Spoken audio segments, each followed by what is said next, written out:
নমস্কার বন্ধুরা, সবাইকে গুড মর্নিং। আমার ছোট্ট একটি চ্যানেলে সবাইকে অনেক অনেক স্বাগত আর অনেক অনেক আন্তরিকতা রইল।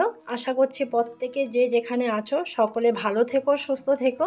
আর এই যে সকাল সকাল বাসি কাজগুলো করে নিলাম, তো তোমাদের সাথে রেগুলার আমি আমার বাসি কাজগুলো শেয়ার করতে পারি না, তো তোমাদেরকেও হয়তো ভালো লাগবে না।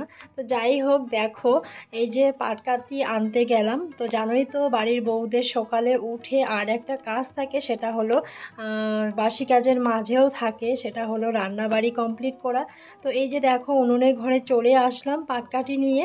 এখন দেখো উনুনের যে সাইডগুলো একটু ভালো করে ঝাড় দিয়ে নিচ্ছি, বিশেষ করে বাসি ঘরটা। তো বাসি ঘরে তো রান্নাবাড়ি করা কেমন একটা হয়, তাই না? তাই আর কি বাসি ঘরটা ঝাড় দিয়ে নিচ্ছি, নিয়ে তারপর এই যে উনুনটা জ্বালিয়ে নেব। আর কি বলো তো বন্ধুরা, যেহেতু রান্নাবাড়ি করার পর কিন্তু প্রত্যেক দিন আমি শেষের দিকে কিন্তু উনুনের সমস্ত সাইডগুলো বলতে পারো সারা মেঝেটাই আর কি ঝাড় দিয়ে নিয়ে নেই। তবুও কি বলো তো, রান্নাবাড়ি যখন শুরু করব তখনও কিন্তু ঝাড় দিয়ে নিতে হয়। তো যাই হোক, এদিকে ঝাড়টা দিয়ে নিলাম। আর এই যে দেখো পাটকাঠিগুলো নিয়ে এখন জ্বালিয়ে নেব উনুনটা।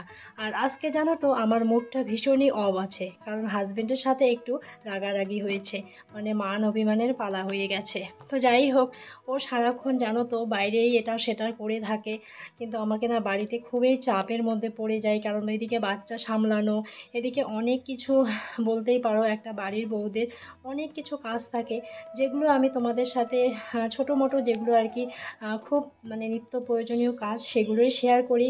কিন্তু অন ক্যামেরার বাইরেও আমাকে অফ ক্যামেরায় অনেক ধরনের কাজ করতে হয়, যেগুলো তোমাদের সাথে আমি শেয়ার করতে পারি না।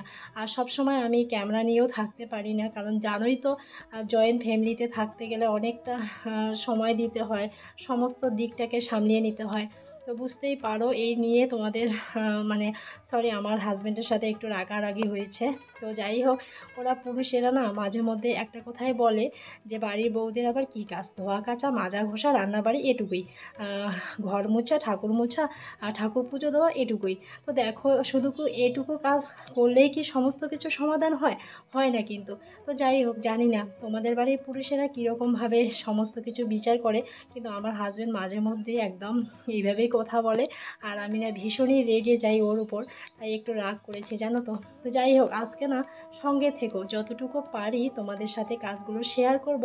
আর এই যে মুড অফ মন নিয়ে কাজগুলো করে নিচ্ছি। তো এদিকে দেখো ভাতটা বসিয়ে দেওয়ার জন্য এই যে চালটা আমি মেপে নিলাম। তো আজকে শুধু সকাল আর দুপুরের টাইমটাই আর কি ভাতটা বসিয়ে দিচ্ছি, আর রাত্রেবেলা গরম গরম ভাত করে নেব। আর এখন এই যে মোটামুটি বেশ গরম পড়ে গেছে, আর এই ভাত কিন্তু আর রাত্রিবেলা থাকবে না। আর এই ভাত যেহেতু রাত্রিবেলা থাকলে পরে খাওয়াও যাবে না, একদম গন্ধ বের হয়ে যাবে। তাই দেখো 2 বেলার চাল নিয়ে নিলাম, আর চালটা ধুয়ে নিলাম, কলের পাড়ে গিয়ে চালটা ধুয়ে আনলাম। আর কি বলো তো, কলটা আমি নিজেই পাম্প করলাম জানো তো, এক হাতে মোবাইল নিয়েছি আর এক হাতে পাম্প করছি, কিন্তু আস্তে আস্তে পাম্পটা করছি, কারণ নাহলে চালগুলো যদি ছড়িয়ে ছিটিয়ে পড়ে যায়। তো যাই হোক, এদিকে দেখো হাজব্যান্ড নিয়ে এসেছে হলো মাছ, তো মাছ দেখে আবার রেগে গেলাম। তো বললো যে হ্যাঁ ঠিক আছে, 2 ধরনের মাছ নিয়ে এসেছে জানো তো। এক ধরনের মাছ হলো ছোট ছোট বাটা মাছ, রুইয়ের বাচ্চা, আর এক ধরনের মাছ হলো এগুলোকে কি বলে কাঁটা জাতীয় মাছ, আমরা যেটাকে বলি খোকা ইলিশ। তো একদম ছোট ছোট, ও বলছিল ওই মাছগুলো নাকি ভাজা খাবে। আর এই যে রুই মাছগুলো যে দেখতে পেলে, এই রুই মাছগুলোর একটু মাখা মাখা করতে হবে। তো যাই হোক, হাজব্যান্ডের আদেশ সেটা পালন করতেই হবে, রাগ অভিমান যাই হোক না কেন সংসারে, সেটা কিন্তু আমাদেরকে করতেই হবে। কারণ রাগ করে সংসারে গুম হয়ে বসে থাকার মতো আমাদের সেরকম পরিস্থিতি নেই। তো যাই হোক, এদিকে তো মেয়েকে স্কুলে পাঠিয়ে দিলাম। আর এই যে দেখো মা ওদিকে মাছগুলো বেছে নিচ্ছে। আর এই যে এদিকে দেখো সকালের সবাই টুকিটাকি খাওয়া দাওয়া কমপ্লিট হয়ে গেছে, আর সেই থালা বাসনগুলো আর কি মেজে নিলাম। তো আমার মেয়েকে তো পাঠিয়ে দিলাম স্কুলে, মেয়েরও থালা বাসন ছিল, সেগুলো আর কি দেখো মাছতে মেজে আর কি এখন ভালো করে আর কি ধুয়ে নিচ্ছি জানো তো। তারপর যাব হলো এই যে বাদ বাকি কী কাজ আছে সেগুলো সেরে নিব ঝটপট করে। তো ভাবছি আজকে কি কি রান্না করব। একটা ছোট ফুলকপি আছে ঘরে, তো ফুলকপিটা না নষ্ট হয়ে যাবে জানো তো, পরশুদিন এনেছে না।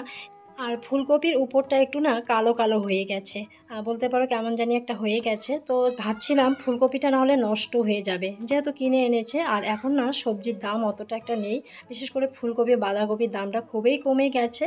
তো যাই হোক, ফুলকপির ভাবলাম যে একটু কি বলো তো মাখা মাখা করবো, আর এদিকে মাছের একটু মাখা মাখা করব, আর ডালটা আমাদের রেগুলারই লাগে।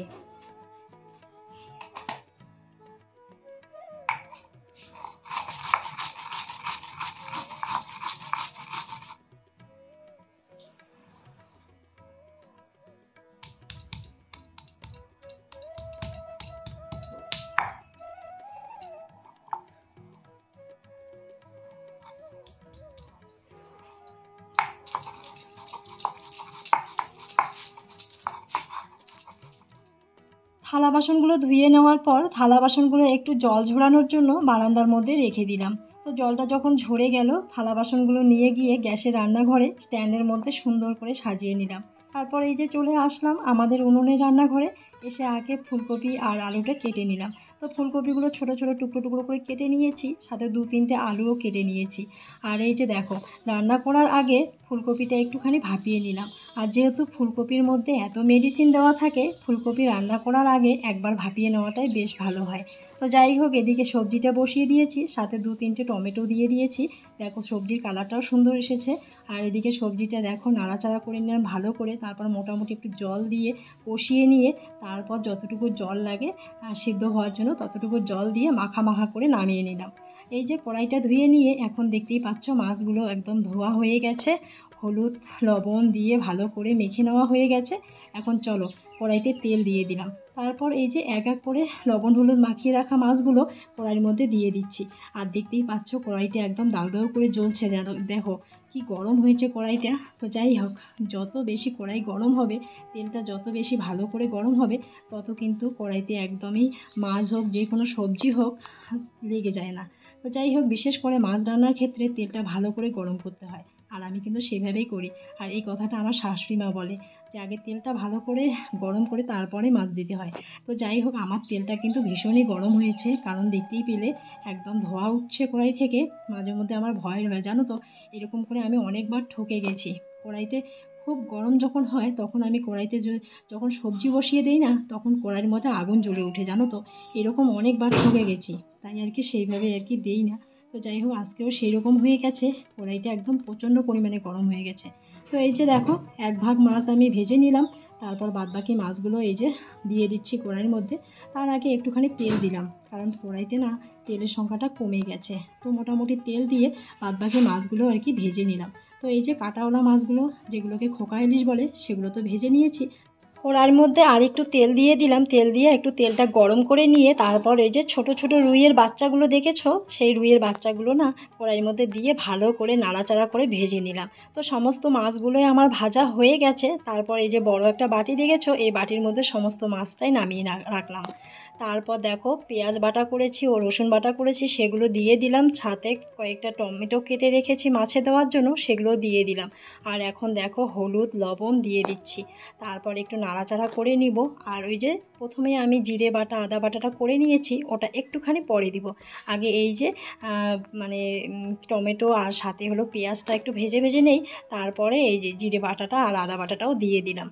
তো এখন ভালো করে একটু মোটামুটি করে ভেজে নিব, কারণ ভাজাটা ভালো না হলে না সবজি রান্নাটা একদমই ভালো হবে না। তো ভাজাটা যত ভালো হবে, কষিয়ে কষিয়ে একটুখানি জল জল দিয়ে যদি মানে ভাজাটা করা হয়, তাহলে কিন্তু রান্নাটা সত্যি ভালো লাগে। তারপর দেখো একটু লেগে লেগে যাচ্ছিল, মোটামুটি একটু হালকা একটু জল দিয়ে ভালো করে মশলাটা কষিয়ে নিলাম। আর এরপর দেখো মোটামুটি একটুখানি জল দিয়ে আর কি মাছটা একটু ফুটিয়ে নামিয়ে রাখবো।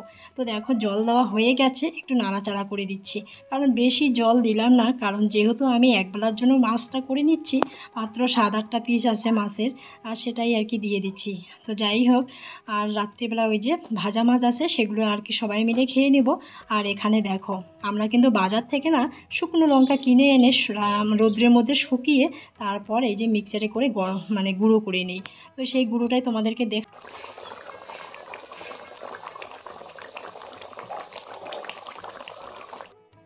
আর দেখো মিক্সারের মধ্যে যে লঙ্কাগুলো গুঁড়ো করে রাখা হয়েছে, ওগুলো এখনও কৌটোর মধ্যে ভরানো হয়নি। তো মা সময় পেলে আর কি ভরিয়ে নিবে। কালকে কখন গুঁড়ো করেছে আমি ঠিক জানি না। তারপরে যেহেতু বিরিয়ানি দেখতে পাচ্ছি, তোমাদেরকে শেয়ার করে দিলাম। তবে অনেক কয়েকদিন থেকে শুকিয়ে নিচ্ছে জানো তো।